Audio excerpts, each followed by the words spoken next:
Shreyas mingle, राहणार अकोला, वय 1.5 वर्ष.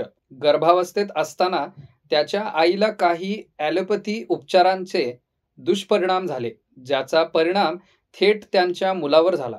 त्याला पूर्णपणे दिसणे बंद झाले होते आणि त्याच्या डाव्या डोळ्याचा रंगही पूर्णपणे पांढरा झाला होता. तज्ज्ञांनी तपासणी केल्यानंतर श्रेयसला डोळ्याचा कॅन्सर म्हणजेच रेटिनोब्लास्टोमा असल्याचे निदान झाले. 10 डिसेंबर 2022 च्या रिपोर्टनुसार त्याच्या उजव्या डोळ्यात विट्रियस कॅव्हिटीमध्ये एक गाठ असल्याचे दिसून आले, जी रेटिनोब्लास्टोमा म्हणजेच डोळ्याचा कर्करोग असल्याचे स्पष्ट झाले. त्याचा डाव्या डोळ्याचा आकार लहान झालेला होता आणि आत कॅन्सरची गाठ असल्याचे दिसून आले.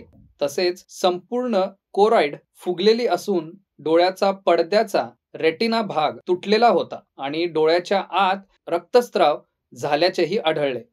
4 नोव्हेंबर 2023 च्या रिपोर्टनुसार श्रेयसच्या दोन्ही डोळ्यांमध्ये कॅल्सिफिकेशन असल्याचे निदर्शनास आले.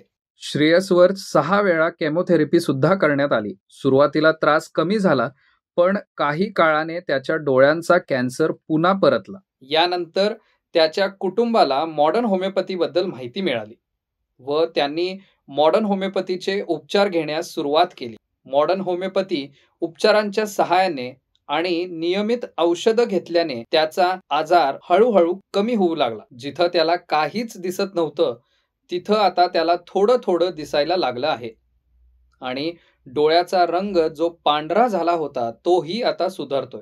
13 डिसेंबर 2024 च्या रिपोर्टनुसार त्याच्या उजव्या डोळ्याचा रेटिनामध्ये हलकासा जाडसरपणा दिसत असला तरी बाकीचा डोळा पूर्णपणे सामान्य आहे. दोन्ही डोळ्यांचे अश्रू, ग्रंथी, स्नायू आणि इतर भागही व्यवस्थित आहेत. रिपोर्टनुसार श्रेयसच्या डोळ्यातील कॅन्सरची गाठ मोठ्या प्रमाणात कमी झालेली आहे. मॉडर्न होमिओपॅथीच्या उपचारांमुळे त्याचे इतर सर्व त्रास ही कमी होत आहेत. त्याला पुन्हा केमोथेरपीची गरज भासली नाही आणि तो आता निरोगी जीवनाकडे वाटचाल करत आहे.